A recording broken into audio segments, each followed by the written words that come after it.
ம்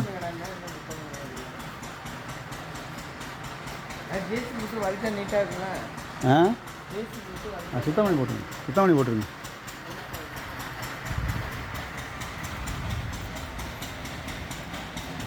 நாற்பதுக்கு 90. 40க்கு 90 90 ஆகுது. 40க்கு 72. 4 8 32 4 28 4 8 32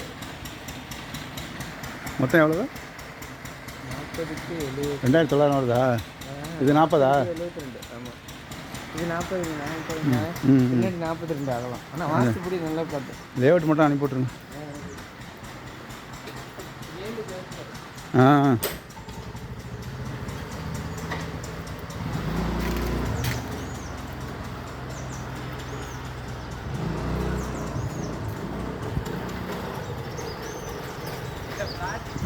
ஆ ஆ